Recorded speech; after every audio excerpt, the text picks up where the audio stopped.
Hey, I'm Marcus. And I'm Nick. We are working class nerds. Cue the intro.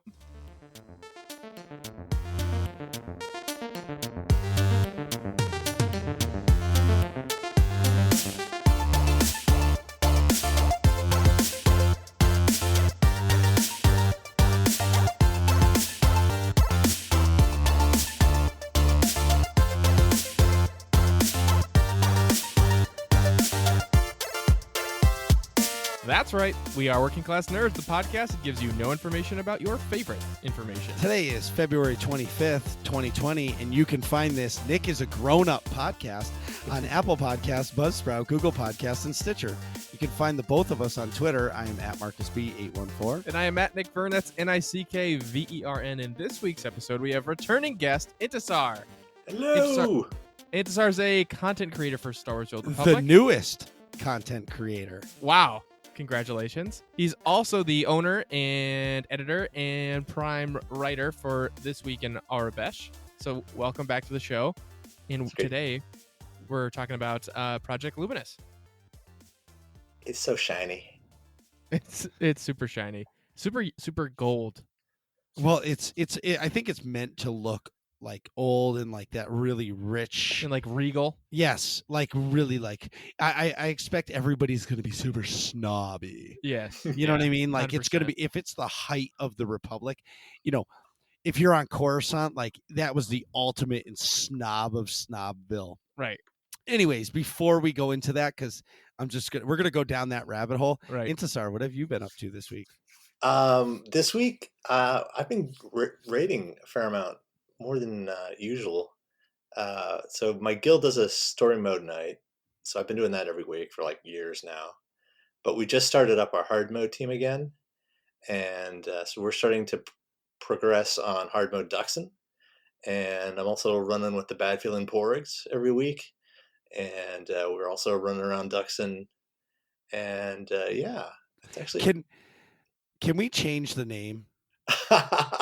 No, I think we're keeping it. No. It should be the AIE Porgs. Well, that's true. And one Nor. Yeah. Well, yeah, but I would say we're all family. Yeah. And like, yeah. And Brian's the dad who left to get cigarettes and never came back. Now that's hilarious. That's perfect. Oh my god. Anyways, so now so that means you're doing Duxon 2 nights a week on hard mode. Yes. So have you cleared the gauntlet? No, we're working on that right now. It's a lot tougher than I thought it would be. Yeah, you got to talk to Doc for some info. Yeah, like we kind of move to one area and then get our butts kicked, then kind of figure out how to do that, and then try it again, then move to the next area, get our butt kicked. And then, there's been a lot of running back and forth. Progression. And we're at the point where you like open the door and there's like 2 big dinosaur things there. And then they've been jumping on us and really just eating us right down to the bone. Run! Yes, that's what I've been hearing. You got to run. And hopefully they don't notice you. They shouldn't. But it sounds like a Doc question. Right. Doc would know all the answers. Yeah, he to cleared that. What was your last I was going to say episode. What was your last blog post for your website? Oh, I'm working on one right now. It should go up tomorrow. And it's basically there are bar signs all over Duxon. And so I've taken one of the ones that flashes. And so this one's going to be animated, which is something I don't usually do. So it's not like the most complicated sign. It's just the word bar flashing. But I don't know. It's turned out pretty nicely. It looks like the real sign in the game, only in English. So I'm happy with that's how sweet. And then cool. I'm going to talk a little bit about the last game update. How much I love the Alderaan Stronghold. What's a stronghold? Exactly. I was so excited because you kind of were quiet about it. I asked a while ago, a few months ago, if you were trying to get in the content creator program, and out of nowhere you dropped the hammer and we're like, boomba, we're in it. So what did you think of the process? It took about a year from like when I first contacted BioWare until when it officially happened. Like I Damn it, gather Dan. they're like, I don't know what I'm allowed to say, but it's not you send them a note and then 2 days later you're in. No, there's a process. So you have to contact them. You get their criteria of what they expect. You submit said criteria that they ask for. You continue to progress through your own content, doing your platform, essentially keep in contact with them. And when they finally deem you worthy, they accept you into the program and you join the SOTOR Illuminati. Yes. Yeah. So yeah, I kind of had to show them that I could spend some time producing content every month, and yeah, now that I'm in, Keith is calling me up, asking me how to balance the classes, and Charles is like, I don't know what to do with Malgus. Tell me what to do, and I'm like, guys, one at a time. Wow. If only, right? Yes, yeah, I would say the the nicest part about being in the program, I would say, is just you get to talk to everybody and you actually hear everybody's real opinion. yes. I would say that's probably the best part, because sometimes my opinion isn't the same as what I tell everybody, Right. which is not fucking true at all. No, I was gonna say No. that's not true. You Stay say tuned. it exactly how it is all the time. Yeah, stay tuned. No, and Uh, it's like it's cool getting to sort of interact with the other creators. Like Swoderista is just the best. mhm. And I got to meet you and Kog and Doc Swotor in New York last year. That was awesome. Nick was there too. I know Yeah. he's not really like, he's not a size 0. Like you can, You couldn't miss. I mean, I know I was wearing black, but still, Jesus. Well, I was there somewhere. I met you and Nick at PAX last year. That's what I was thinking about. Oh, Oh, yeah. that's true too. Yeah, that's true. I was also at the cantina though. Yeah. Cantina. Although I was off in the corner talking about Yukon stuff with Jackie most of the time. Oh, Thursday night, I think there's a few of rewind. I think a few of us are meeting in Boston for dinner on Thursday night. Oh, what time? Stay tuned. I'll Yeah. send you a message on Discord. Anyway, so how is your 6.0 experience going? You know what? It's been going pretty good. I think the new gearing system has worked out well for me. It's not something you have to just constantly be working at. You get your gear, and if you want to get perfectly 100% min maxed, you can do that. But I'm good enough. I'm at my alacrity targets. I've got my accuracy targets for my DPS. My tanks are all set. And once that's done, you do what you want. Like, I don't have to freaking pug operations just to get some CXP or do the OSIS weekly or whatever. I just log on. I do what I want. Like, I've been doing. Wait a minute. achievements No. this week. No. Did you just say you're doing OSIS weeklies? No, I'm not doing OSIS weeklies. Oh, thank God. Oh. Yeah, back then, you got to get those crystals, man. Oh, yeah. So I'm sorry. When I heard OSIS, I thought I missed the I'm not, and I'm just like, oh my God.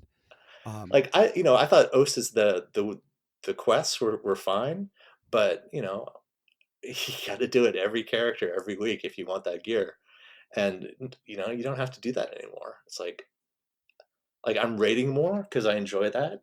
I'm doing the stuff in the game I enjoy more, and I'm not doing the stuff that annoys me. It's pretty great. Yeah, I would say that that's such a great way to put it.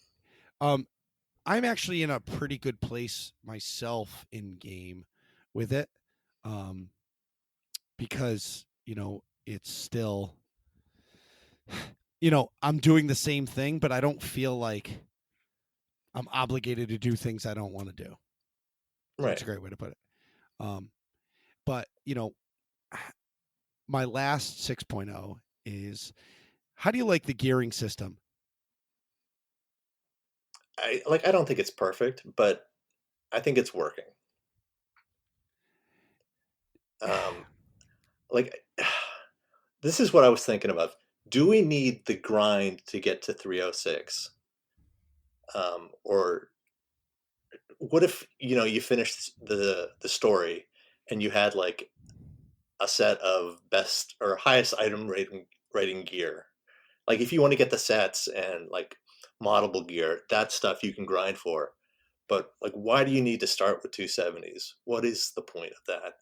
And I think we could have skipped that, because to get to 306, people are doing Hammer Station. That's no fun. And apparently PvP is terrible for gearing up, so that sucks for them. So why not just give people the best gear from the get-go? And then if you want to get your sets and your perfect item ratings, that's a whole nother thing. But for most people, you don't even need to worry about that. Because there has to be some kind. You can't just give Does somebody there have to be, though? Yeah, but there does, because okay, my opinion on the gearing versus you is completely different. But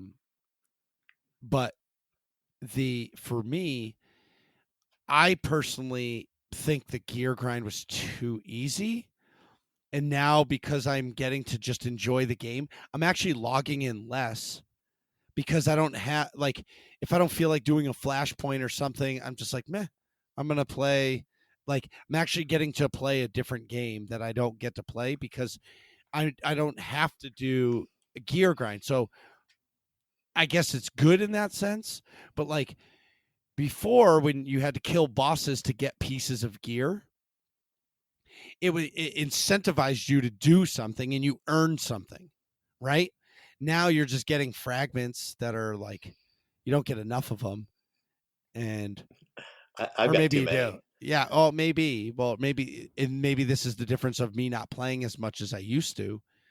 But I feel like the 270 to 306, that was actually fun to do for me, because I enjoyed getting the grind into doing it. And now that I have my set piece on my tank and I'm augmented or pretty close, I'm just like, okay, I don't really need to do anything else, because I'm not really raiding with my DPS, because I'm a terrible DPS now and all I do is tank.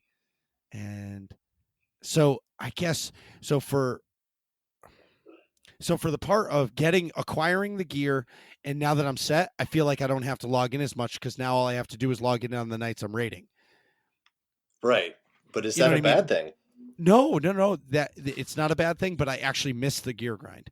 Like I enjoyed thoroughly the 236 to 242 to 248 gear grind. I enjoyed the shit out of it, because that made me look forward to logging in every day and trying to acquire a new piece of gear. I enjoyed that, because it gave the game purpose. Right now, I'm just playing a single player or a multiplayer MMO just to play with my friends. Yeah. Like, I There's think that, there's no purpose to my tune anymore. and, we killed Red for the first time last Saturday. Woo woo. And like, it's just the same gear that you get from story mode. It's like, all right, well, going to throw all this into the grinder, and then we're going to move on to the next thing. So Yeah. that's something I think they should try to address. Like, there should be rewards. When you kill a boss, you should want the loot that the boss drops. I personally believe that in an op, every boss should drop a deco. Right? So you could get your standard headphone deco, but like you have a 1 in 5 or a 1 in 10 chance of getting a microphone deco. You know what I mean? And incentivize people to get a cool deco, because there's not enough decos in the game. Maybe deco isn't the right idea, but Something just shooting from the hip. Yeah. It does Right. show that Like, you okay, did we it. killed this op, or every time you clear an operation, you get a new deco that is only for an operation. Yeah. Like gives us something, so you could set up a room that is like a Gods from the Machine room well, or something. yeah, or a trophy room. Yeah. You know what I mean? Like, these are all my ops, and like each, like, bronze trophy for story mode, a silver trophy for Veteran hard mode. veteran hard mode, and then Gold trophy for nightmare. Yeah. Oh yeah, like after we killed Red, the first thing I did was, I went into my stronghold and I put that big picture of Red up on the wall. What? So you see That my should be point. a reward. Well, right, Yeah. that should be the reward for Or killing even that boss. even if like, so for example, in an operation, if you kill a boss, it would drop like 1 of 6 decos or something. Well, right, And then you got to collect them all, and that makes Yeah. that's another way for them to It's like incentivize people Pokemon to cards. keep, to keep Yeah. playing, to keep, or it's like a cereal box toy. You know what I mean? You want to get all of them in the collection, and then that way people keep playing the operation and stuff too, or keep killing that boss or whatever it may be. Yeah, I don't know if Duxon drops anything, like any mounts, at least not on hard mode. I guess there are some set pieces, which never drop for me, but there we go. Yeah. So, Marcus, you went down to Florida earlier this month. Last week. Last week. That's what I meant. Last week. You went to Disney. Marcus went to Disney, and I want to hear all about it. Okay, Disney itself was awesome. Yep. I drove I still can't believe that. Massachusetts to Florida, long drive, but it was awesome. My kids were awesome in the car. The first day I made it from Massachusetts to South Carolina. Wow. I was about 6 hours Wow. from Disney on Sunday. Yeah, I was a machine. Thank you, G Fuel and Monster. And then on the way back, I made it all the way to the Virginia, North Carolina line, spent the night, and then finished the drive home. So that second drive was like 9 hours. But anyways, kids were awesome. The ride was great. I have noise canceling like earbuds. Yeah. And so I could zone out while I drove. Like I can still hear it. They're not like completely. Yeah, they're isolated. Yeah. yeah. They're earbuds. Like They're no matter what you earbuds. do, you're Yes. gonna hear Yeah. something. So I tore through 3 Harry Potter books. I've never read or listened to Harry Potter ever in my life because there's no new Star Wars books, and like the Alphabet Squadron books don't. And I don't need to hear about fighter pilots. Right.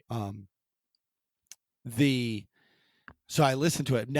I don't know anything about Harry Potter. And I'm going to be a little negative. The worst customer I've ever dealt with in my life. Mm-hmm. A couple of my employees, they named her Voldemort, but I never knew why. Like, Oh. and they always were like, we cannot name her name. And I was like, what are you talking about? Like, who's Voldemort? And they're like, you don't want to know. I'm like, all right, she's Voldemort. Great. Let's move on. Yeah. And now I know, and it just makes me an even better experience for me. That's awesome. Yeah. So that was my sidebar of negativity. But Disney itself was awesome. They put in like these gondolas that go around like wait, the how do you resorts. pronounce them? Gondola? No, gondola. It's like a console thing. It's a gondola. Don't even go there. Wait, is it in the water or like in the air? No, in the sky. It's actually, they call it the Skylander. But anyways, so like half the time I didn't even have to ride on like the magic buses or anything like that. It was awesome. Wait, where do the gondolas go though? Epcot and Hollywood Studios. Oh, they zip you back and forth? See. Oh, those are the 2 places with a lot of bars. Yeah, so Magic Kingdom doesn't serve alcohol. Yeah. The other parks do, which is actually pretty great because like they understand like parents are on vacation too. They want to have a beer. Yeah. So that part was cool. I got to hang out with the wicked stepsisters and the evil stepmother and Cinderella and Prince Charming, which was pretty cool. We had dinner. Yeah. With them, and I got a sweet picture. I should post it onto Twitter of me and the stepmother, and it was pretty funny. That's cool. Yeah. So, everybody doesn't care about Disney. Everybody wants to hear about Galaxy's Edge. Exactly. We want to hear. Yeah.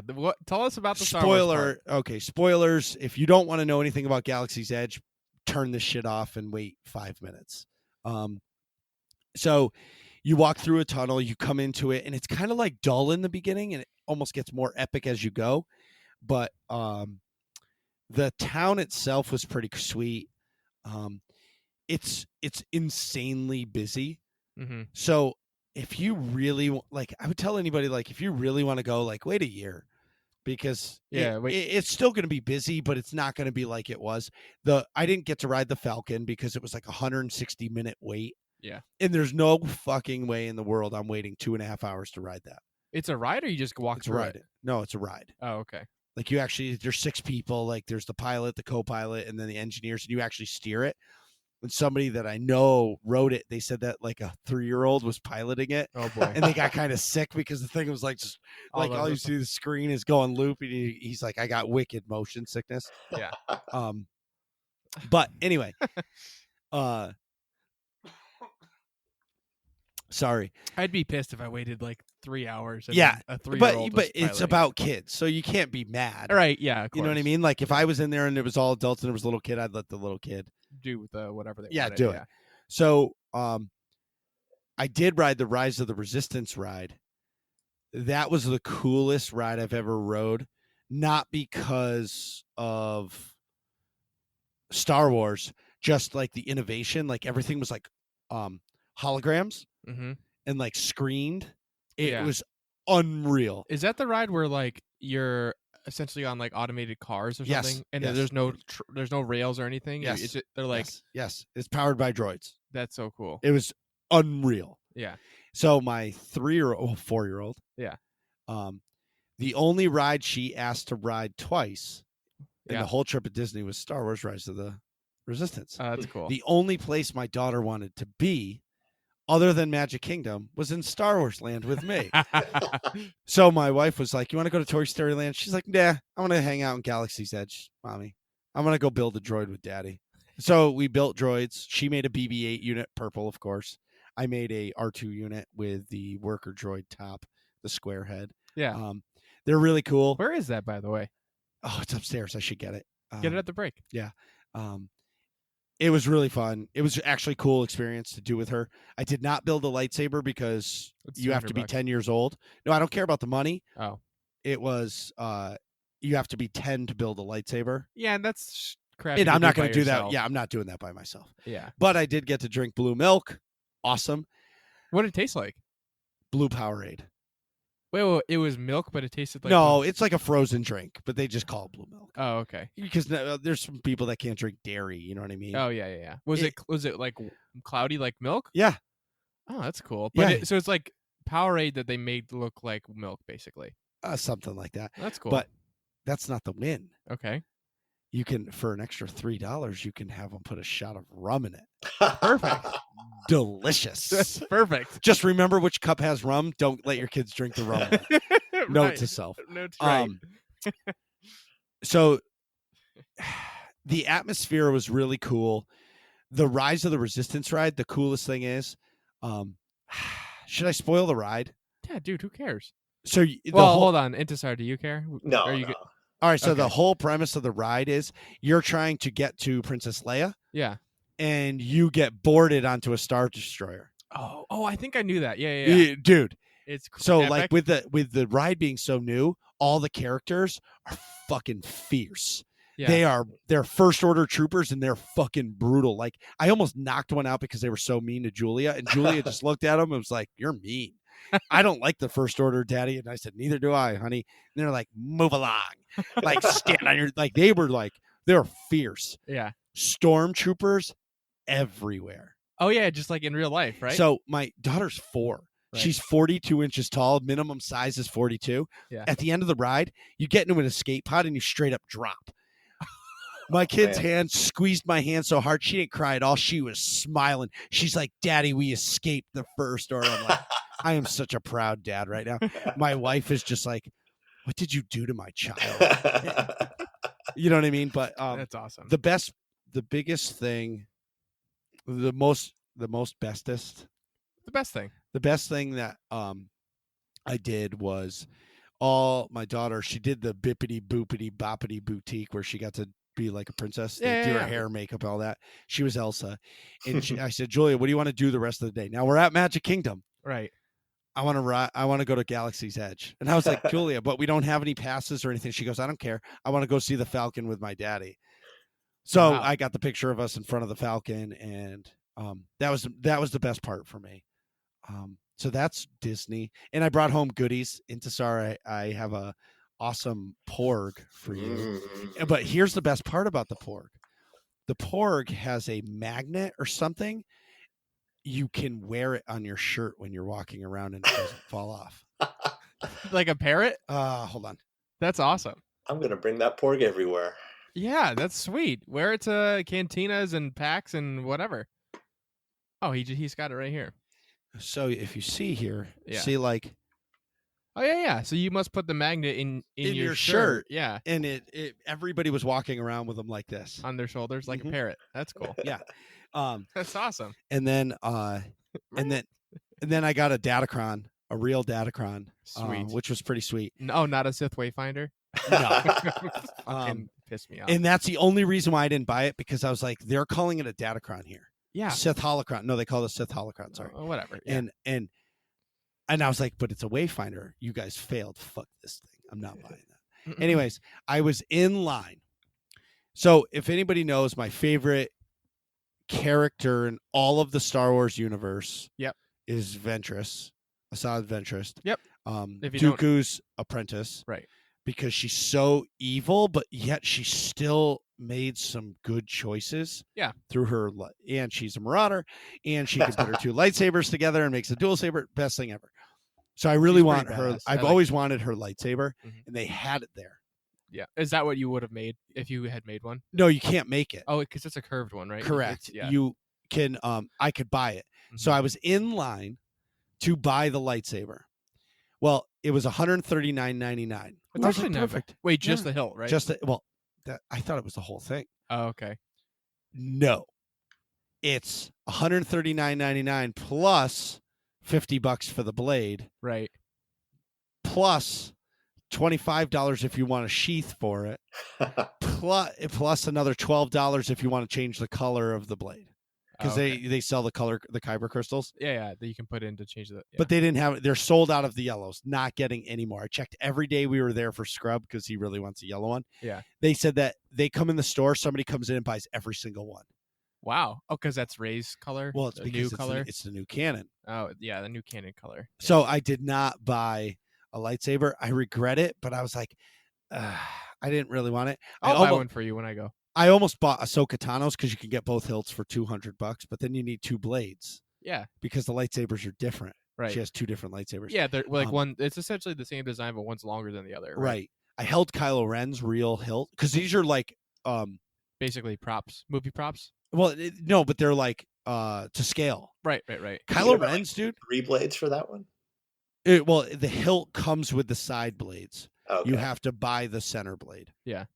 Kylo Ren's, literally, his paws must be huge because literally my hand didn't even go around the whole thing. It was fucking huge and it was ginormous. Yeah. But it really had like the wire tacked in. It was wild. That's cool. Like, I got to like sit there and play with the lightsabers, and I almost bought it, but I just was like, you know what? That's kind of a lot to like splurge on yourself. But if I'm gonna spend $200, like I'd like to build my own.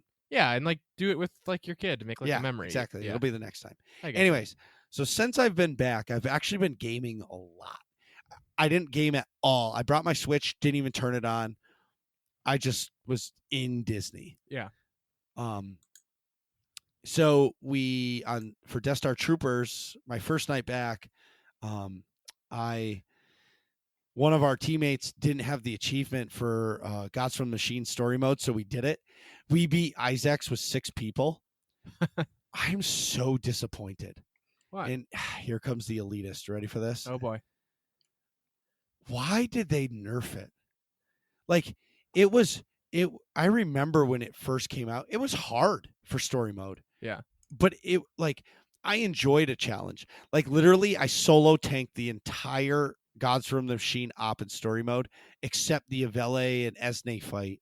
You have to have 2 tanks. Yeah, because there's 2. Well, actually, I'd like to try it with 1 in story mode. I bet you could still win. Yeah, you can do it with 1.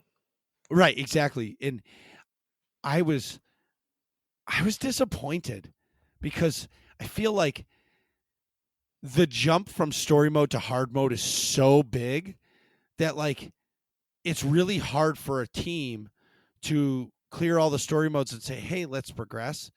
Because there's like no mechanics. Oh, so like what they're gonna have to face all right in new the Isaac's mechanics. fight. There's this little tick bomb that comes and it ticks damage on you for 7 seconds. Right, Intisar? 7 seconds. Yeah, there's 7 ticks. Tick, tick. Yeah, so like 7 seconds. Like that shit. If you stood like, if a healer wasn't focus healing you when it first came out, you were dead. I remember it. Now I stood in it and it was taking like 1,500 a whack, and I was like, wow. And then there was these circles when Isaac shoots you. If you stood in those for like 3 seconds, you were dead. Yeah. Like it wiped you out. I stood in it the whole time. I just wanted to see how long it would take me to die. And I didn't die. Yeah. That's crazy. That's a big difference. Right. But I don't understand why.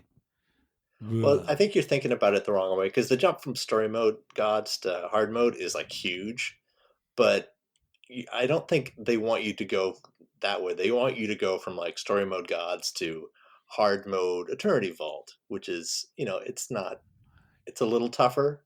And then from there you go to Karagas, and then from there you go to, I don't know, Scum and Villainy or TFB. The difficulty spike from Karaga's Palace hard mode to Scum and Villainy or Terror from Beyond is leaps and bounds. I don't know. It's a big jump, but it's not that big a jump. Because you do it. But we were a story mode team. We were a pure story mode team, and we jumped to hard mode and got our butts whooped. Yeah.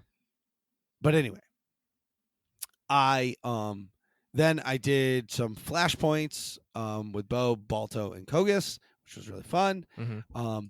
I did the new story content because I totally forgot about it. It came out in 6.1, which we'll talk about in a few minutes. Mm-hmm.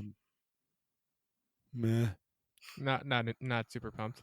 It was just like a tour of your alliance base. Meh. Yeah. I understand they're building it for something bigger, but I just feel like it was cheesy. Yeah. Anyway,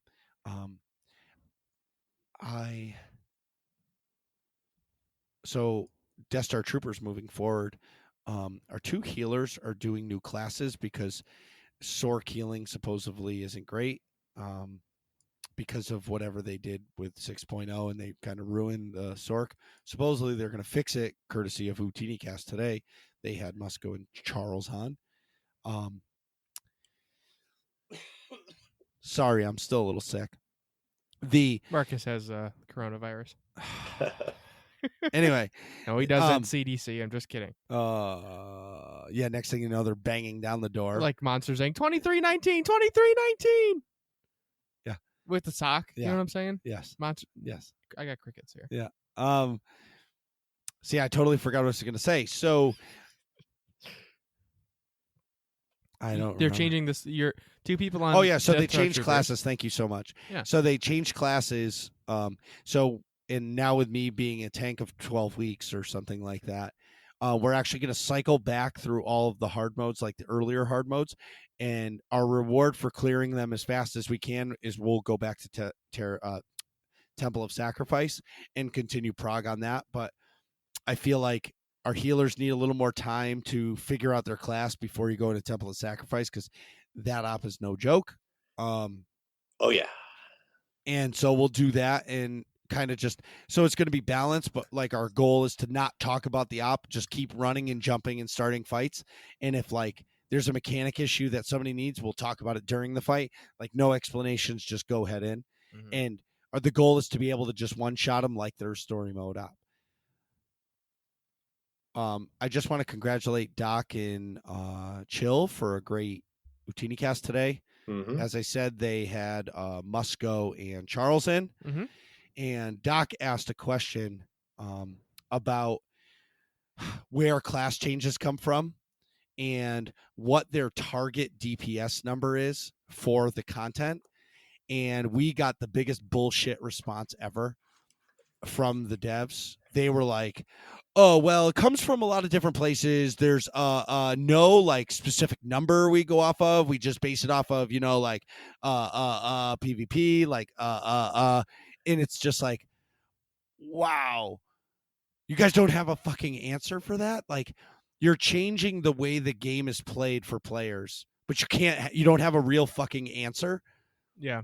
That's, to me now, that's such a cop out, because in one breath they're saying, well, in PvP something can be outperforming, but in PvE they're doing too much DPS. But what's the target number? So every class, if you're a DPS and you're in level 70 content, is 10,000 DPS the target number. Every class Right. should be doing 10,000 DPS. That's the highest they should be. Okay, so this other class, an operative is doing 13,000. Okay, we need to nerf that because our target is 10,000. They should have those answers, Right. which they didn't. Right. Whoa, Either. whoa. Not, what do you mean they? Like Musco, the community manager, or Charles, the story guy? Well, They're the wrong persons to be asking that question. no, that's absolutely not true, because if you go back to Working Class Nerds episode 52 with Eric Musco, he said he is involved in every single one of those meetings because he needs to understand why these class changes are happening, or because he's the community manager, so he has to have an oversight on everything. Yeah. I don't know if think it's oversight, but like, Well, Like, he have an needs to idea, understand. He yeah. needs to understand to be able to give the bullshit responses. yeah.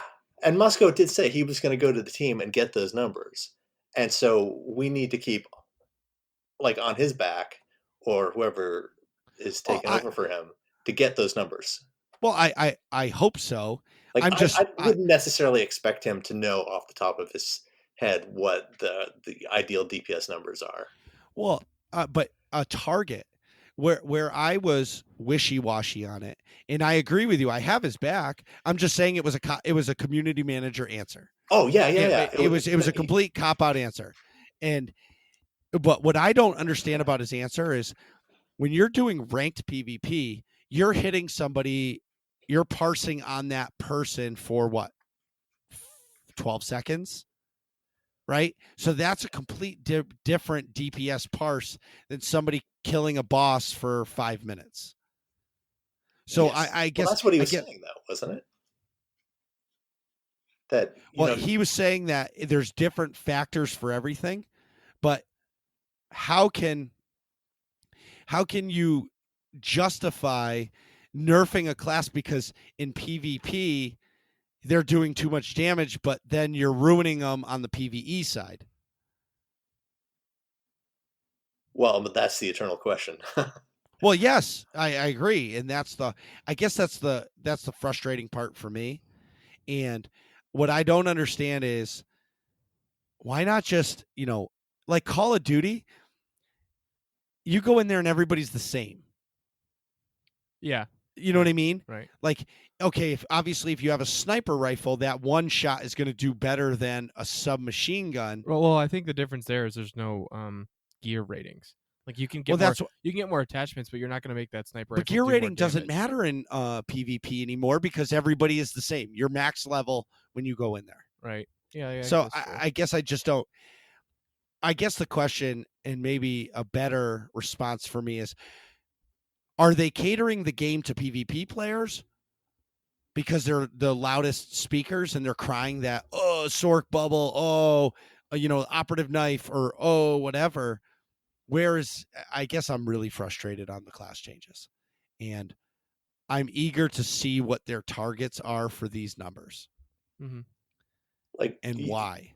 Yeah, me too. And one of the things that they were gonna do this patch is like start, nerfing people piecemeal instead of doing all the class changes at once.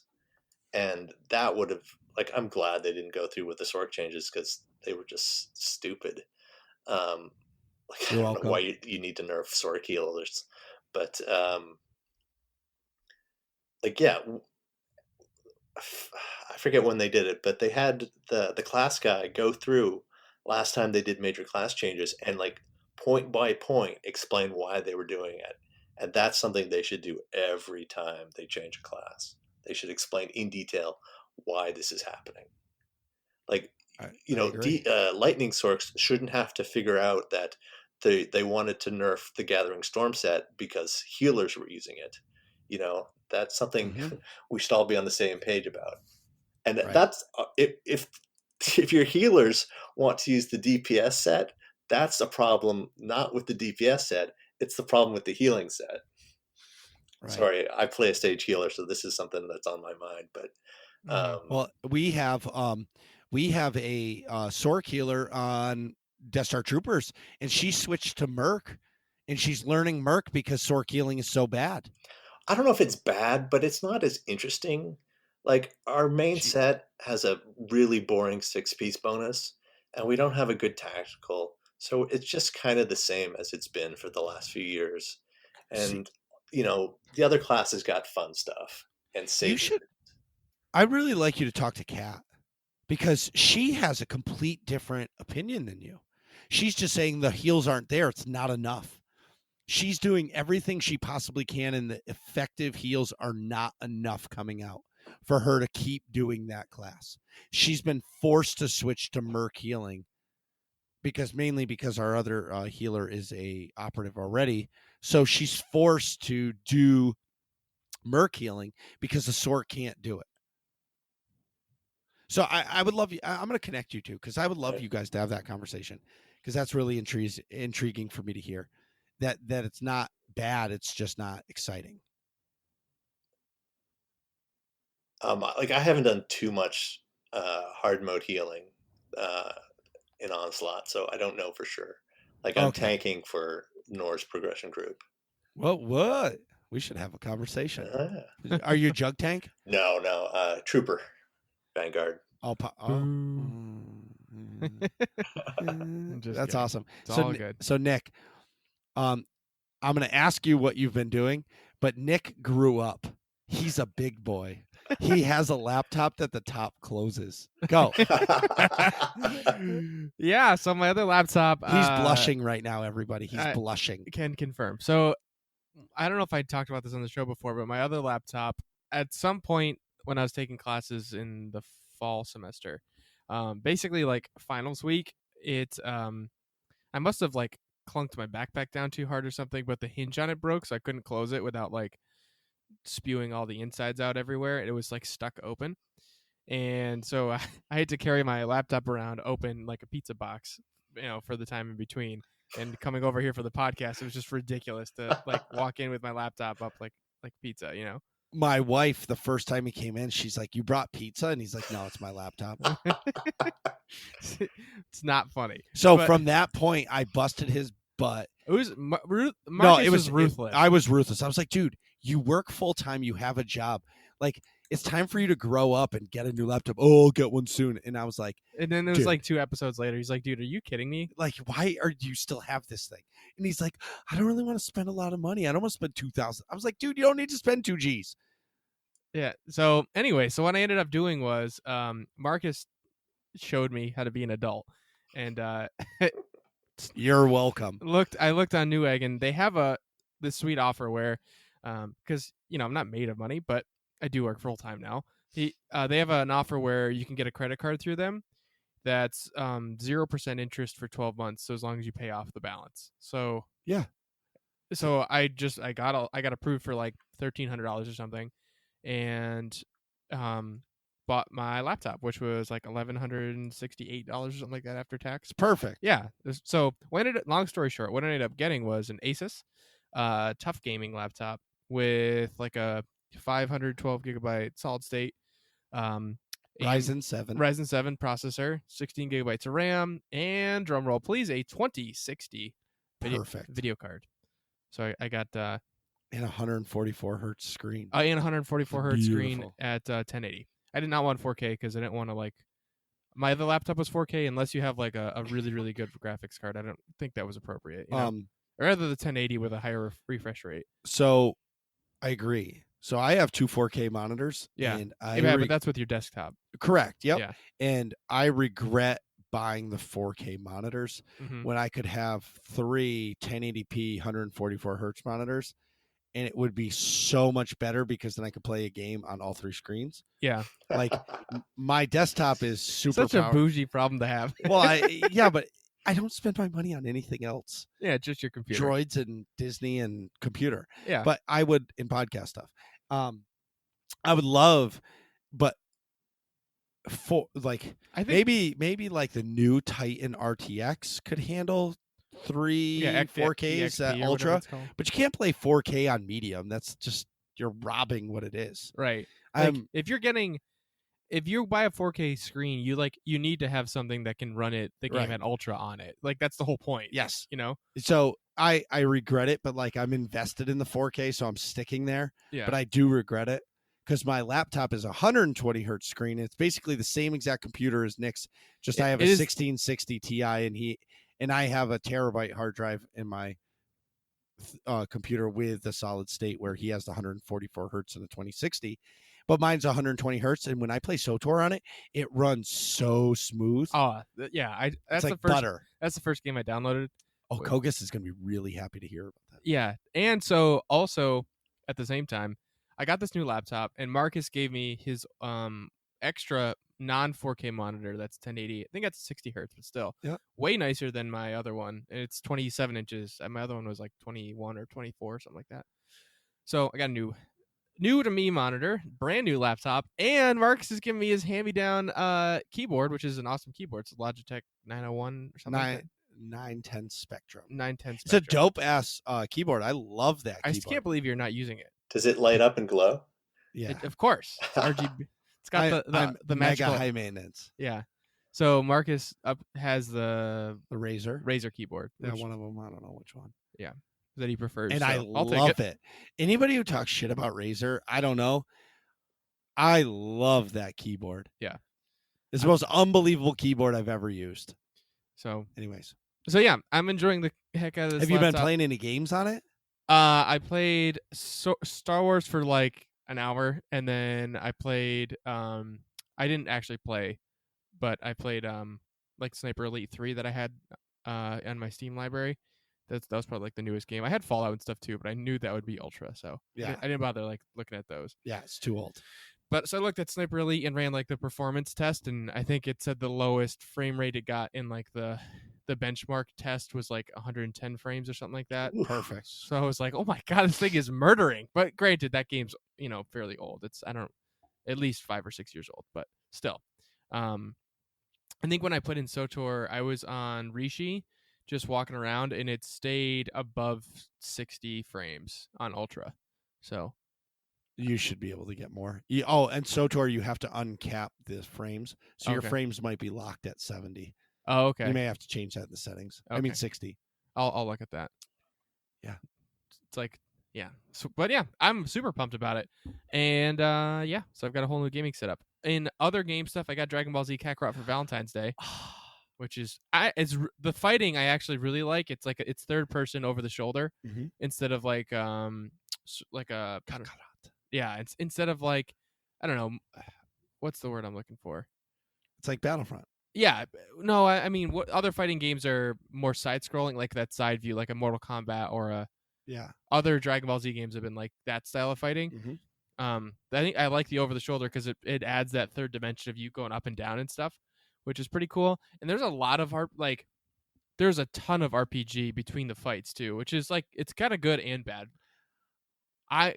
For me, I've already know the whole story, like in and out, up and down. So like I want to just like get to the fights that I like, but you have to do a lot of stuff in between, like collect like a lot of stuff and like get food for your meals because the Saiyans eat like a ton, which is pretty. It's fun because in the show, Goku's always like, "Oh my god, Chi-Chi's the best cook ever," his wife, and like loves her food, and like it's implied that that's basically why he married her. Yeah. But so you have to make meals to power up and stuff. When I was a kid, I watched the Frieza saga every week when the new episode came out. And loved it. So I was scrolling through YouTube. I saw a meme, and it's like me getting out of work, excited to get out of work. Me spending 15 minutes to try to find a YouTube video you want to watch. Yeah. You know what I mean? And I found the entire Frieza fight. Yeah. And I watched the whole thing. In Dragon Ball Z Kakarot? Yeah. And dude, it was awesome. It was like exactly like the show. They had all the correct cutscenes from the show. Right. It was awesome. And I was like, man, if I would actually play this, I would actually play this game because it was my like childhood, right? Yeah. I wish they had it on the Switch. This would be a good Switch game. I mean, I don't know. I know it probably couldn't handle it graphically, but I wish I would be able to get through that in a more like a mobile gaming sort of, not mobile, but I know portable what you mean. gaming Yeah, style. it looked it. That fight was so cool, man. Like they would stop for the cutscenes. You had a 20-minute wait for the spirit bomb. Like it was all like For real, the yeah. power up. What are you doing over there? What? And 20 minutes later, spirit bomb. You know what I mean? Right. So it was, yeah. It kind of touched home on how authentic that game was. Yeah, I like what they did with the graphics too, because other games have sort of, Dragon Ball Z games have sort of kept that 2D look, but I think this is the best 3D adaptation to keep like to that original animation style. Yeah. Have you gotten to the Frieza fight? No, I was still in the Saiyan saga, so I think I'm about to fight Nappa. All right. I fucked up Raditz though. Yeah, it's awesome. I won't play it, but I watched that YouTube video of the Frieza fight and it was awesome. Yeah. So that's what I've been up to. I think we have some SOTOR news. Sure. We want to talk about 6.1? So 6.1 dropped while I was in Disney or right before I went. I don't know. So the main overview was we got the Alderaan Noble Estate, which is another stronghold, and you can customize your own royal retreat hidden away in the mountain ranges of Alderaan. Note, please do not buy this stronghold. It's a bad investment. Why? In 3,000 years, there will be no more planet. Okay? It's not a good property investment. Not a good property investment. You know the planet is going to explode. That's like me telling you, the Patriots are going to lose the Super Bowl, but you still bet your house on it. Like, what are you doing? Yeah. It's a bad investment. It's like buying property, beachfront property in the Florida Keys. Yeah, exactly. Like someday it's going to be gone. You know this. Right. And you just spent $4 million on it. Right. As long as you sell it during the High Republic era, you'll be good to go. That's true too. During the High Republic. So Nick, you want to take us through the story update? Sure. As soon as I find it, scrolling through our endless show notes. It's right there. It's right at the top. Scrolling. Oh, found it. Sorry. So the story update for 6.1 reads, in the aftermath of the Sith Empire's assault on the Meridian Complex shipyard, both factions form elite organizations to carry out key objectives that could tip the balance of the war. As fighting intensifies across the galaxy, representatives from the Galactic Republic and Sith Empire arrive on Odessen to discuss plans of attack. And undoubtedly, they're going to interact with each other and try to disrupt each other's plans. So it's basically just how would you describe it, Intisar? Like, it's sort of just touching base with the people you've met or the new people. Like, it's letting you know we haven't forgotten about you. Yeah. Without actually advancing the story. Right. It's just like, I guess, hey, what's up, bro? It's like a text message. Hey, bro, I haven't talked to you in a week. How you doing? You know what I mean? Right. Still alive over there. Right. I mean, there's some other stuff that just got fixed, but it's not really nothing too substantial. Yeah, it has some nice moments though. Like if you're a trooper, you get to talk to Alara. If you're an agent, you get to talk to Vector. And there's stuff with Kira and Scourge, which is fun. So it's nothing special, but it's like it's letting us know the story's still happening, stuff is coming, which is something they didn't used to do. We'd go like 6 months, and then suddenly like the world's ending. It's like, well, how did we get here? And it's like they're moving us, along the way in a way that feels more natural, I think. Before the next cataclysmic event you have to deal with. Exactly. Yeah. The anniversary discount for the Drummond Koss and Coruscant strongholds has expired. No more sale. They're on standard prices. Wah. For the record, I joke about strongholds, but I think they're actually useless. I think you need one just so you can put a kiosk there and be done with it. Yeah, I mean, I own I think almost all of them just because of the conquest bonus objective, and a bunch of them just have a bunch of chairs in it. But I guess I just don't find the enjoyment in decorating one that I'm not going to look at. I'm going to decorate it once, and then I'm never going to go back in that room again. Yeah. Yeah, that's fair. I mean, if you're not, like even uh, I finished Yavin, I guess 3 years ago, and I had some time to kill, so I was running around. I was like, oh yeah, this is where I put that decoration. It's like it's not really central to anything I do, and that's something I wish they could do, like put more interactive elements in the strongholds. I wish you could rent out apartment, like rooms, to like you have a place and I'm like, I walk into a room and I'm like, whoa. You're like, hey, I can rent this to you for a month for, 100 credits, whatever. And that becomes my home base for a month. You know what I mean? Well, you can't set your stronghold to be visitable by other people. Like, I know, but it's not the same. yeah. It is weird though. Like, I'll come into my stronghold and there's somebody else there. I'm like, whoa. Or there's naked people. That I've never seen happen, at least in my stronghold. But Wow, it's happened to me. Yeah, that's happened to me too, but that was in college. That's That's a little different. Yeah, that's very different. No, Yeah. I guess I understand the whole stronghold thing. I just it's the carrot isn't there enough for me to invest the time into doing it unless there's a reason. Now, do you have what's your main base? it actually depends on my characters. That's how I keep it fresh. Different characters use different strongholds. Oh, that's interesting. So my bounty hunter goes to Yavin, my trooper goes to Umbara, my Jedi Knight goes to Coruscant, stuff like that. You should here I go trying to tell you how to do your blog. You should do a tour of your like a blog about your strongholds. I would love to see your strongholds because you're a pretty intricate guy when it comes to playing the game. So I bet your strongholds are beautiful, or at least like a room from each one. I would love to see that on your site. Sure, yeah, I can do that. I'm always looking for ideas.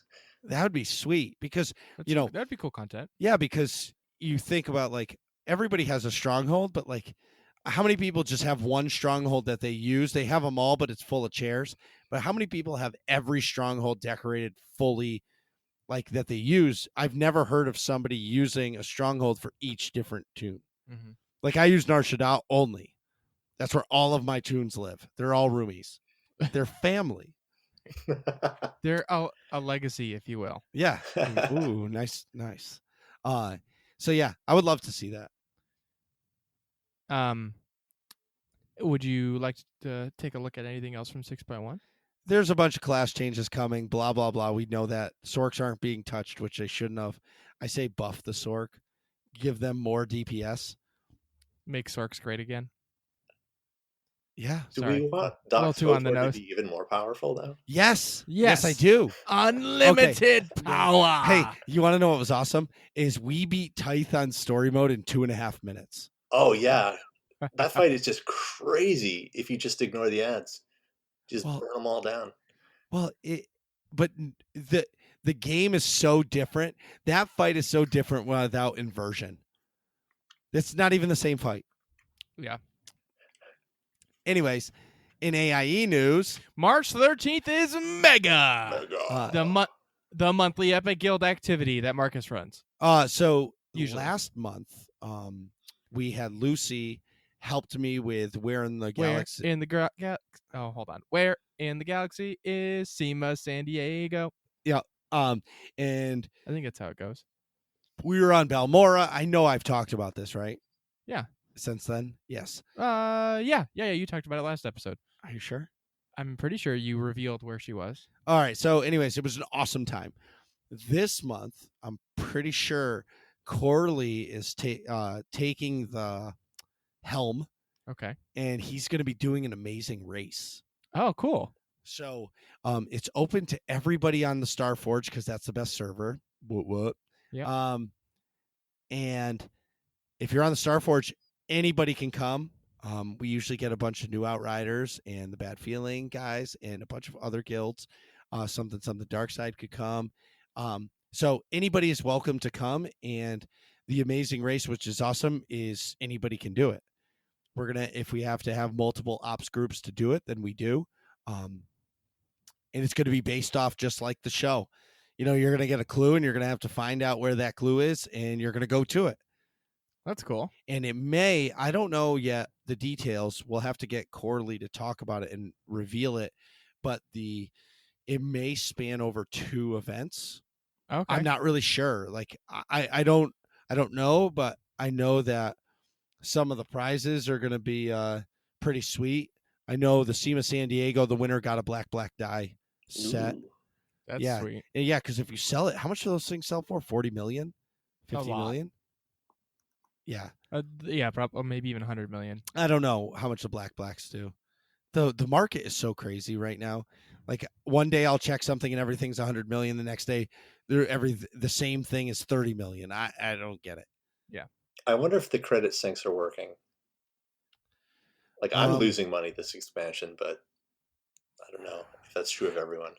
I don't know if it's people are losing credits or they're buying more things on the cartel market. So there's more because do you know the Dark Hissus mount? Yes. When I won that in a cartel pack, I looked on the GTN and there was one and it was 100 million credits. I'm like, man, I'm going to sell this. So then and then it's like a 3-day wait or a 36-hour wait for it to unlock so you can sell it. In that time, there's like 15 of them on there now, and now it's like 30 million credits. And I'm like, well, that sucks. Yeah, that's not nearly. You know what I mean? Worth it, yeah. So I don't know if it's that people are buying more on the cartel market or because of the direct sale. You know what I mean? So something goes on sale and then a bunch of people buy it. I'm not sure. And then they all try to sell it and it just undermines everybody. Even the black die pack, when I first saw it, I think it was like 50 million. And then at one point I saw it at like 20 million. I said, well, I'm not going to sell that for 20 million credits. It's so funny, 20 million not being a lot of money. Yeah. Well, to you guys. But if you're spending real money, on an item on the cartel market and then you want to sell it, you want to make sure you're getting your investment back. Mind you, I don't buy anything in the game. The only reason why I'm selling it is because I had it, like the unstable lightsaber. I have that, or pole saber maybe I have. I'm never going to use that thing. Right. So it's just sitting in my inventory. So I said, why not just try to sell it? If you're listening to the show and you want a unstable pole saber, message me. It's still for sale. And I'll give you a super discount. But my point is, use the promo code WCN. Yeah. All caps. For the mega discount. Hey, perfect. But anyway, so I don't know how the market is this crazy, but I won 100 million credits off of Medulla. Oh, I'm dating back a while now, right? Mm-hmm. And I think I still have like 90 million credits. Treat yourself. Yeah, but I don't need anything. I give all of my crafting materials away. I don't craft, so I give them to people, and when I ask them for an augment, they just make me one. I give them everything. I just hooked Medulla up with I think 14 legendary embers. I don't want any money for it. You know what I mean? He made some credit. He made some augments for me, and that's all I asked for. This was months, a month ago. He made the augments, but I don't craft. So, like Intisar, if you need some crafting materials, just tell me, and you'll get the next shipment of them. You know what I mean? I don't do it, and I just give them to my friends. I call it paying it forward. Yeah, because then when I need the new augment or something, I'm like, hey, can you make me this? And they're like, fuck. He's been giving me the shit for a while. Fuck. Yeah, no problem, dude. But then if it crits, you still win. Right. Because you can get double. Right. So if all this sounds fun to you, go to aie-guild.org, jump in the Discord, and ask for a guild invite. Whether or not you play Star Wars: The Old Republic or any of the other games we play, we'd love to have you. We absolutely would. And I'm going to give another little plug to the new Outriders. They play SOTOR, but obviously you're going to come over to AIE. I mean, come on. But they actually play other games that AIE doesn't.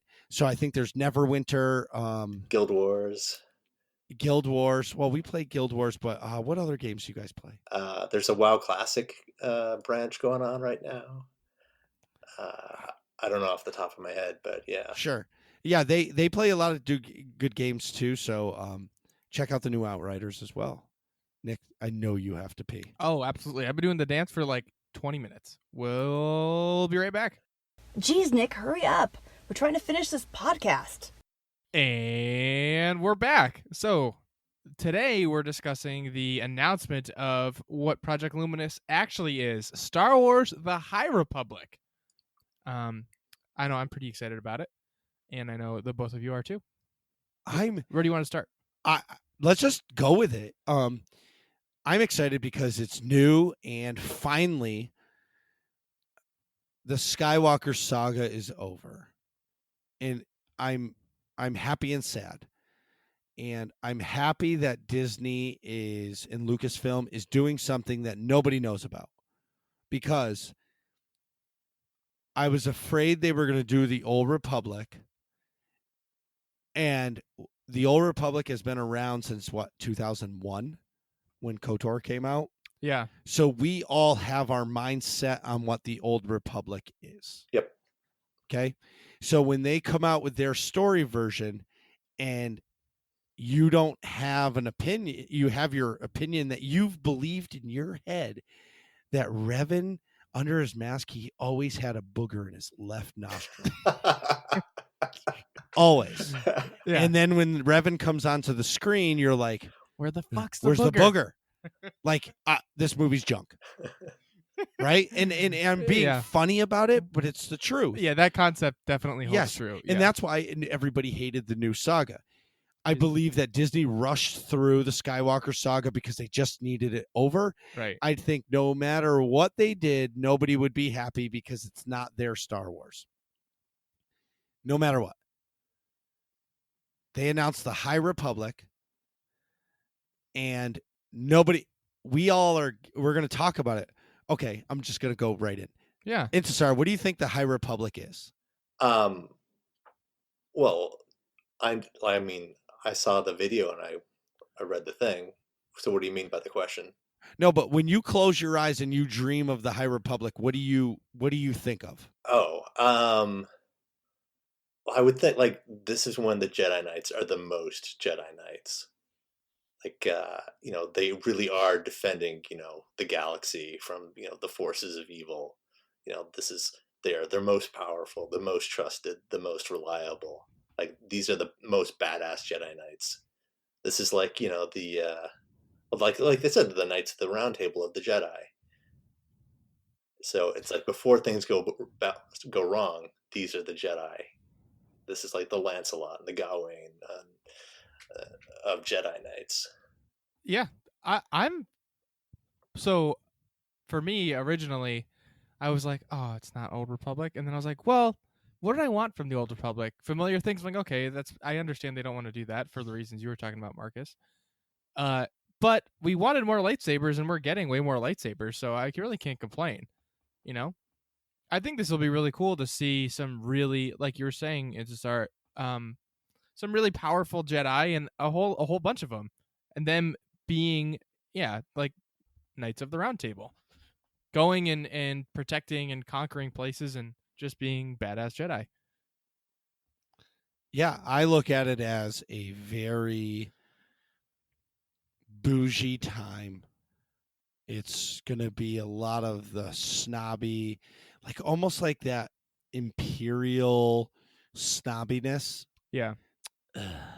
You know what I mean? Mm-hmm. I believe it's going to be a lot of rich, like wealth snob, and then you're going to have the upper class of Coruscant, and then you're going to see the bottom of the barrel of Coruscant, and you're going to see it all. Mm-hmm. But what was interesting was hearing how like the stories, like the High Republic is controlling the center of the galaxy, but on the outside it's still a free for all, and that's what the Jedi are for. Right. You know what I mean? But for me, I just see it almost like a Mad Men, that show. Oh yeah. Like that type, like suits and that type of star. Yeah, like sort of like a Don Draper Jedi Knight. Yes, exactly. Don Draper just Jedi smoking cigs, hanging out, lighting their cigs with their lightsabers.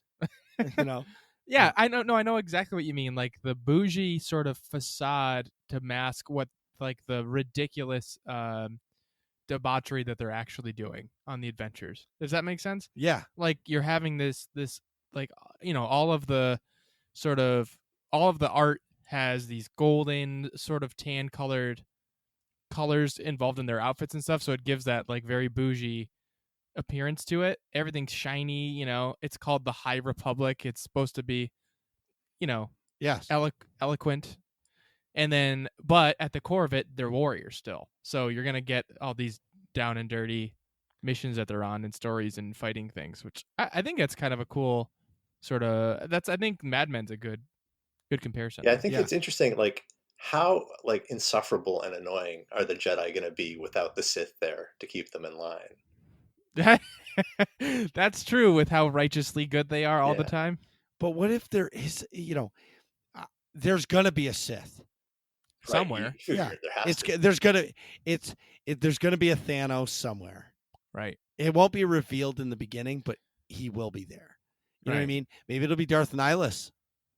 That'd be cool. That's true. The pirates are called the Niles or the Nils or whatever. Yeah. I think good for Disney to do something that we don't know. And and they can do it, and they can do their own thing, and nobody has any expectations about what it has to be. Right. And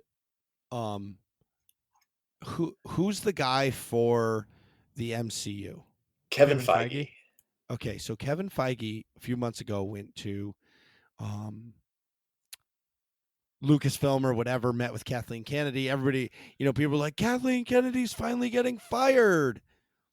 I think the opposite. I think Kevin Feige came and said, look you need to create books and comic books for this era and do a bunch of them and see what people like and don't like. Because there's going to be a comic book that people don't like. There's going to be a book that people don't like. Right. And you're going to be able to pick and choose the stories that people like over the course of the next few years and start creating movies based off of what people like. I mean, Iron Man's been around since the 60s or the late 50s. Yeah. But really, truly, the stories, it just happened in the last 20 years. But it's been proven that people want to see the Age of Ultron. So it was a win-win. When they put Age of Ultron in the theaters, of course it's going to do well because people have been reading the books of the comic books for X amount of years. Yeah, or you could say, like, what's one of the best comic storylines? It's the Infinity War stuff. Right. So obviously they built into that. And I think Kathleen Kennedy's stupid remark about we don't have any content to go off of now makes more sense because they're writing something that's never been written about. Yeah, not that they don't have content to go off of, but the time period that they're exploring has not been explored before. Right. Yeah. So we took it as what do you mean there's a whole universe? There's tons of content. She meant it as oh, we're going somewhere where we're going where no one has gone before. Wait a minute. And something else that is kind of messing with my head a little bit. So my whole life, everything that we've experienced in Star Wars has been BBY, before the Battle of Yavin.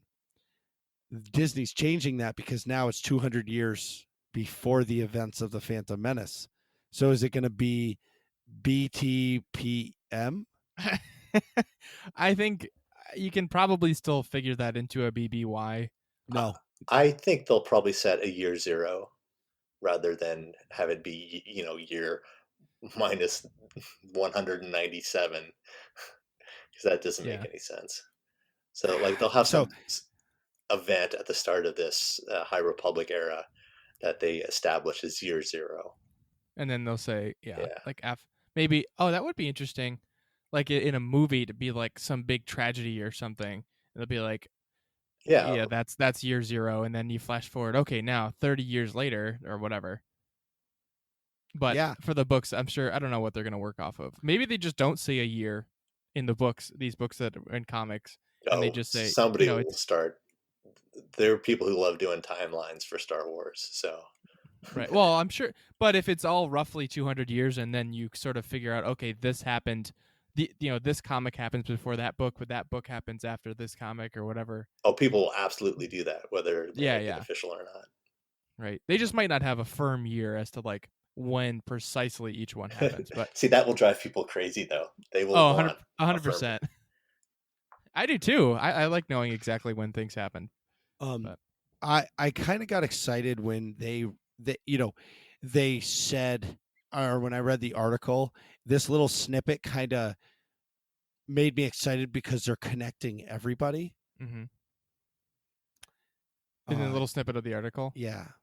It says, later this year, Lucasfilm will launch an epic new era of Star Wars storytelling that will be explored through multiple voices in adult and young adult novels, children's books, and comics from a variety of publishers, including Disney Lucasfilms Press, Del Rey, IDW Publishing, and Marvel.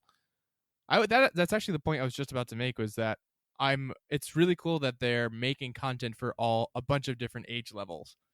And even if you look at on like the StarWars.com website, they posted, the update about everything. If you look at the cover art for everything, they're all sort of a little different. Like there's a middle grade novel, which I'm assuming is like sort of 5th or 6th grader, or like, maybe middle school. That's more cartoony, almost in the style of like the Clone Wars. Not quite, but similar to that.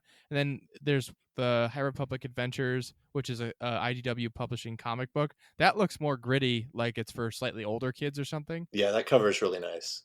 And then do you think that's a Cathar, by the way, on the left? I would say so. It's good. Well, no, the face doesn't look quite Cathar. Maybe in that art style, it's a Cathar. I think if you look at his hand, I'm assuming it's a he. He's got claws, so it's probably a Cathar. Farzaza. And then the Marvel comic is clearly aimed at adults based on the art style, I think. Man, those guys. They look so badass. Yeah. It's I think on the left there, the person in the red is a Brack. Yeah, with the tattoos, you gotta figure. Or he could be a Ziltron. It could be a Ziltron. Marcus, what are you looking for? Your charger? Yeah. Oh. And then the novels, I think, just have like the same sort of visual style. But what's interesting, I also noticed the variety of lightsaber colors. I haven't seen any yellow. Oh no, just kidding. There's one yellow. Did you ever see the Galaxy of Heroes? It's like 1 minute. Video game? No. It's the little YouTube cartoons. Yeah. Oh, maybe it wasn't Galaxy of Heroes. I don't know what it was, but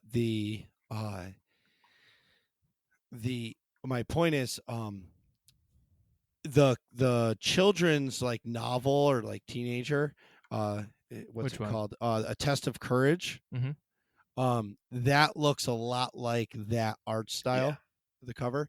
So I think you're right. That is going to be, the mid-level, and it's probably going to be about Jedi Padawans. And yeah, because the characters in there all look younger too. Because if you look, if you look at that picture, so you've got the female Jedi, male Jedi, then you have a kid with a backpack. So is that like the smuggler type?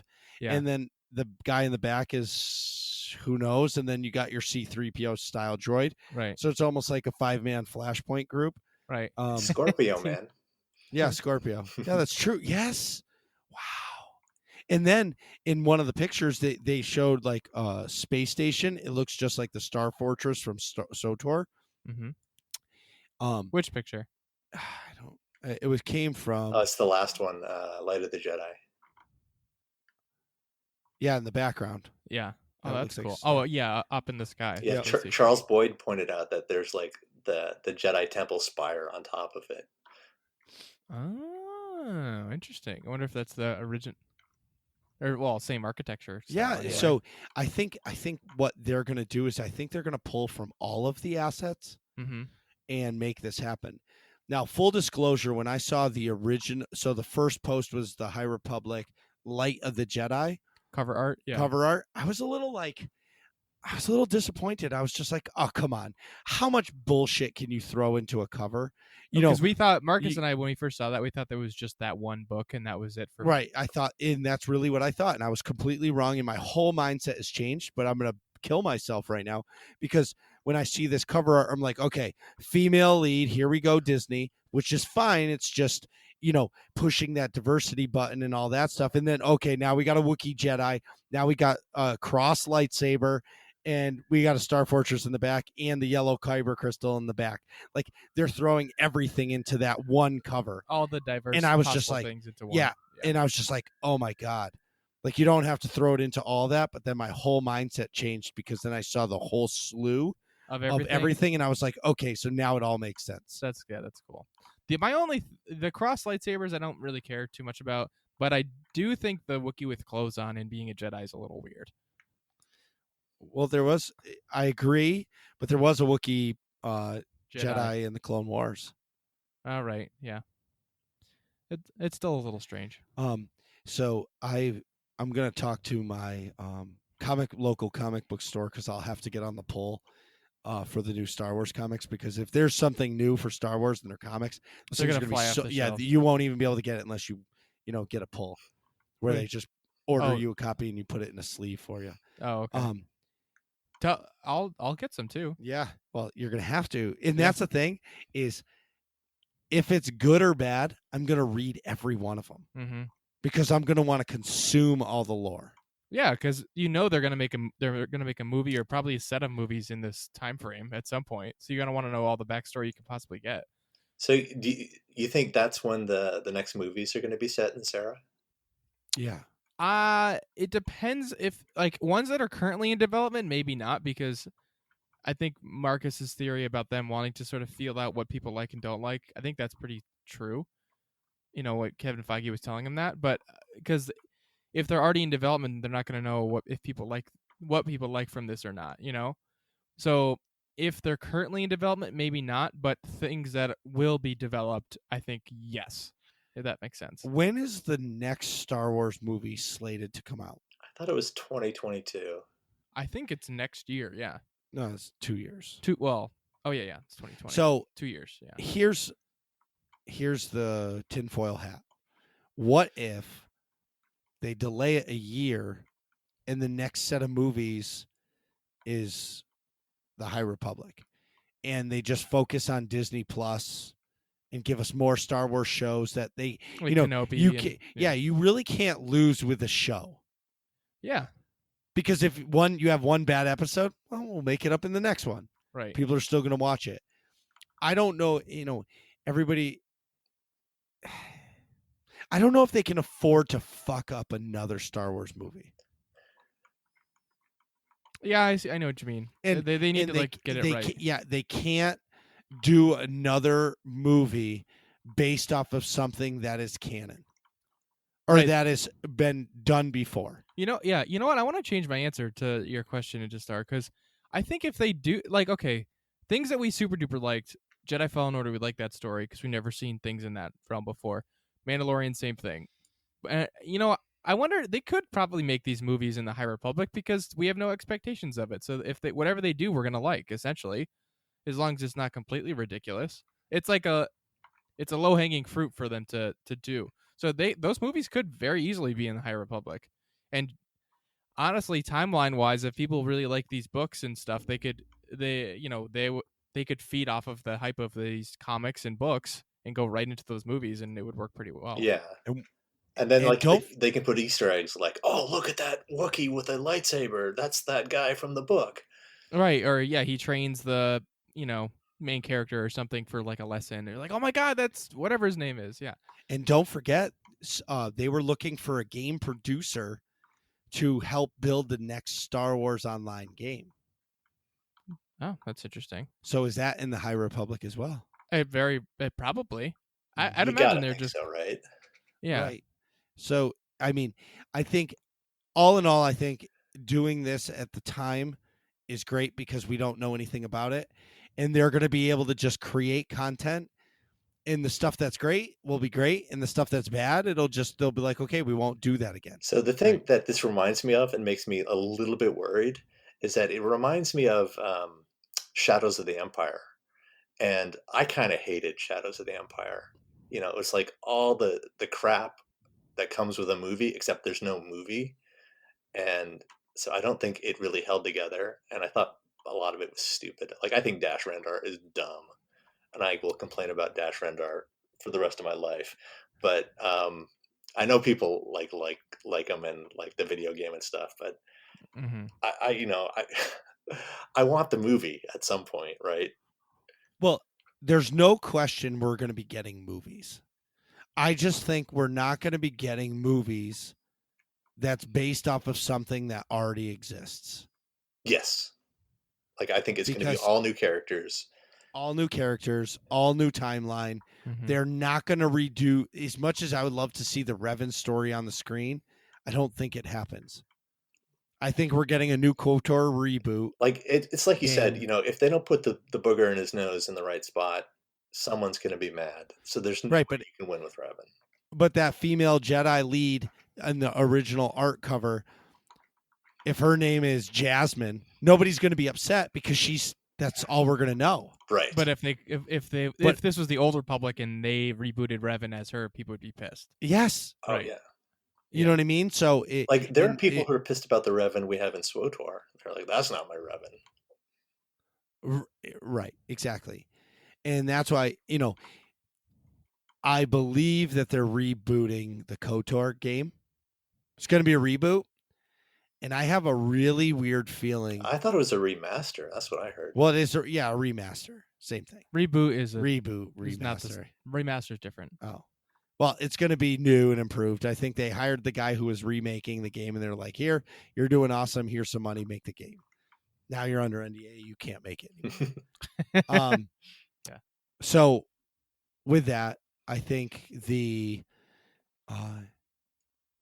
when KOTOR comes out, I think SWTOR becomes canon.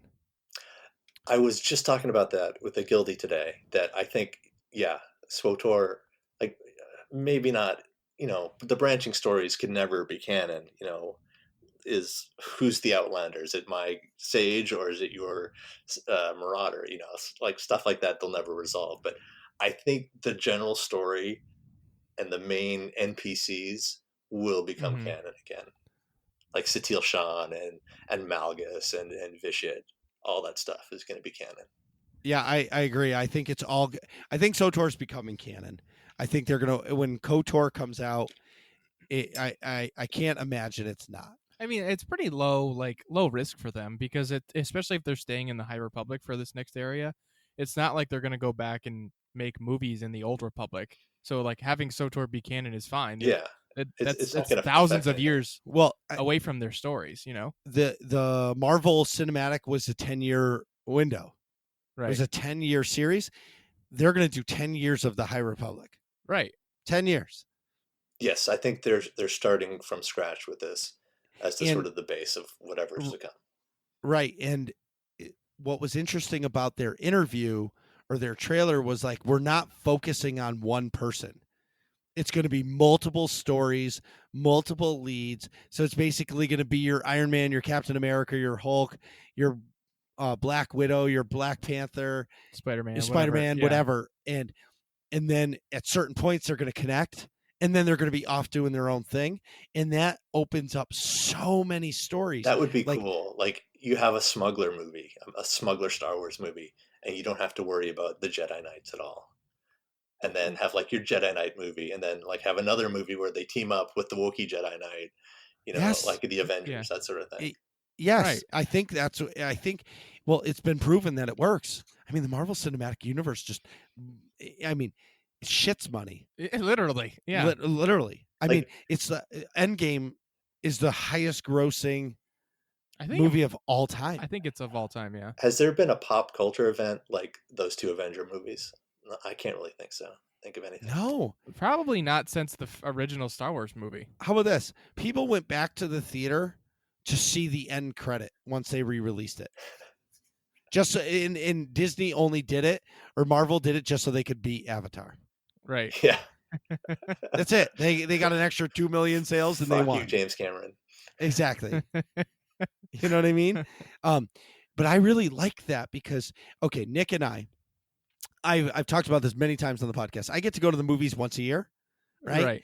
Maybe twice, but that's a stretch. Right. But now, if Star Wars comes out with a new Star Wars movie once a year, like the Marvel Cinematic Universe, it's going to be awesome because each movie is going to connect, and at the end, after all the credits, you're going to get that little snippet of, the Sith with the putting on the cloak, and you're like, who the fuck is that? Right, or somebody's lightsaber is red. Like, oh my god! Oh yeah, and stay tuned. But then in the next movie, that's not even talked about. Right. It's just a cliffhanger for later to come. Right. I mean, that's storytelling at its best. Mm-hmm. Or you see like a finger or something. Well, that's what's great about a TV show is you can leave a cliffhanger and not go back to it for 2 episodes. Right. And then you come back to it for the season finale. Yeah. You know what I mean? Or in the finale, you leave a cliffhanger like the Darksaber in Mandalorian.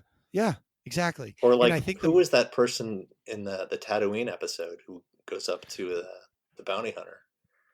Right, exactly. exactly. The assassin, yep. What's her name?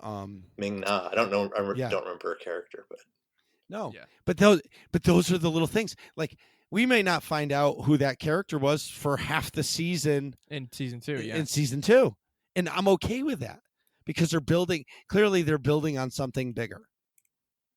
Right. And that's I'm really excited for this next wave. Like I said, I was really upset in the beginning, but I've completely come back.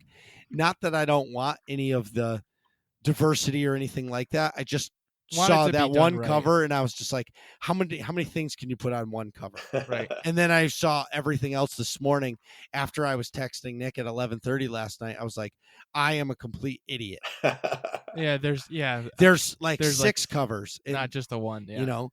And talking to my daughter today, I was explaining this to her, and she's gonna grow up like her Star Wars is gonna she'll always remember the original with me and stuff, but really, she's going to grow up in the High Republic. Yeah. This is going to be when somebody says Star Wars, she's going to only think High Republic. Right. And then the rest of the movies are going to sort of be to her like the original trilogy was for me almost. Yes. Or probably right. Even Yep. And that is so awesome when you meet people who kind of grew up with Star Wars in a different way. Mm-hmm. My nephew, he loves the Clone Wars cartoon. I wasn't into it at first, and then he's telling me how awesome Captain Rex is. And I'm like, all right. All right. Well, maybe I should give him a second chance. Yeah, exactly. Yeah. And I went back, and it's like, oh yeah, he is pretty cool. Yeah. I felt the same way. So the first time I was like, ugh, whatever. I don't care about these other characters. They're not the main characters I'm used to. Same sort of sentiment. And then over time I've gone back and been like, okay, no, actually, that's unfair. I didn't give him a fair shake. Right.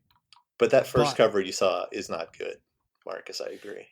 No, the artwork isn't But you see great. what I'm saying about they're throwing everything in one thing? Yeah, the artwork, the art style is not great, but for the art style reminds me of those crappy romance novels that you see with that all have Fabio on the front with the flowing hair holding some lady draped in his arms. It's that art style, but it's got a Wookiee Jedi, a female lead, which is fine, but then also a person of color that's a human, and then an alien Jedi, and it's clearly trying to hit all of the diversity notes. And if that was the only content we got from this whole big announcement, that's what made us roll our eyes. It was oh my god, stop shoehorning so much just shoehorning diversity in for diversity's sake is kind of BS in my opinion. But when it's worked into the story more organically, and there's lots of other things also happening, that makes total sense, and I'm completely fine with it. Yeah. I like diversity when it's organic. I don't like shoehorned things or pandering sort of things just for the sake of it, if that makes sense. But back at the ranch, I'm excited to explore this whole saga. Yeah. And think about, okay, we're going to get games, we're going to get comic books, we're going to get novels, we're going to get, podcasts. Think about the podcasts are going to get to talk about this. Yeah. And how much bigger this is going to just make all of Star Wars everything. It's pretty, right. It's interesting. And it'll be cool to be you get new lightsabers and new stuff.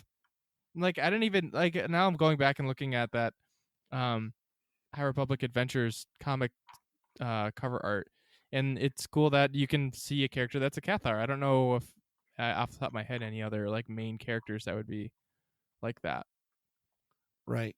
which is pretty cool. But for me, I like the quote, we'll get to see the Jedi in their prime. And saying that, I wish she would have just came out and said it. We're going to get to see Yoda in his prime. Well, while you were angrily texting Nick last night, I was like imagining Yoda in his prime. I had not thought of that whatsoever. Well, think about Yoda's it. Alive. He's like 800 years old when we see him. This is 200 years before. Yes. Damn. Well, I forgot all about Yoda. Not forgot, but I didn't think of that factor at all. The only thing I want to see on middle-aged Yoda is a full head of hair. I want like. You want some like cornrows? No. So I stayed up until like 2 a.m. last night putting hair on a picture of Yoda. In Photoshop? Yes. Oh my God. And you need to add that in the you Discord send chat. that to us? Yeah, I'll get it right now. All right. The exciting part. You should post that on the Star Wars subreddit. Oh, I put it in my Twitter feed, but and it blew up, man. I got like 120 likes. You should put it on the subreddit. I bet you you'd get a lot of upvotes too. I'll gold it for you. Well, but the only thing I really want out of the Yoda. Oh my God, I did see that. It's like Elvis Yoda. That's perfect. Yeah. The only thing I really want from the Yoda thing is I want to find out what race they are. Like, I want to stop calling them all Yoda. Right. Or the child or whatever. Oh, can I go back to Disney real quick? Of course. So the only place you can get Yoda baby stuff is at Disney. They have it everywhere. Oh, really? Yeah. Well, of course. What? I was impressed because I looked for it and then I walked into the store and it was like wall to wall Mandalorian and Yoda baby. But they had the only sizes they had were small and medium. Yeah, and I was like, well, I'm not fitting in that, and neither is Nick. Maybe my leg would. Yeah, and I'm just like, yeah, all right, phone case. Yeah, thank you. Yeah, I appreciate it. This is sweet. I like my phone case a lot. That's gonna be a looker. I got a baby Yoda. Yeah, everyone's gonna be like Yoda baby. It's baby Yoda. That's what I see. Whatever. Tomato. He looks like Yoda, and he's a baby, and he's so call him what you want. Yeah, it's exciting. Super exciting. Yeah. Well, I think that's gonna be season 2 of The Mandalorian, right? It's all about Yoda. Well, I don't know. So is Ahsoka going to show up in The Mandalorian season 2? I would love that. I would love it. Well, but a live action Ahsoka is going to be tough. Well, no, we need one. Did you hear the rumor? Doc Schroeder told me this at the cantina that Mara Jade was going to show up in season 2. Now, how fucking cool would that be? Oh, of the Mandalorian? Yeah. That would be cool too. I gotta finish reading those books, but I only read the first 1.5 of it, I think. But honestly, that would be I think wicked only the cool. first one's good, but that's me. Yeah, the first one I enjoyed, and then the second one I didn't. I like listened to a podcast after a while instead of the book. But what? What's the name of that series? Heir to the Empire? Yes, Heir to the Empire. Oh, that whole trilogy is good. The first book I like barely stopped listening to it, but it's so good. The sad part is there's some books that I want to listen to, and I started to listen to one of them. I don't remember what it was, but it was like Leia was a full-blown Jedi, and I was just like, it's hard to like get into it. Well, no, I can get into it, but I'm just like, but it's not real anymore. It's not, yeah, right. Like it can't even be in my imagination anymore because I know it's not real. Right. Yeah. Intisar, you're the best. Thanks for coming on. Oh my God. This was so much fun. Thank you. You're welcome back anytime. What are you guys talking about in here? Find out next episode of Working Class Nerds.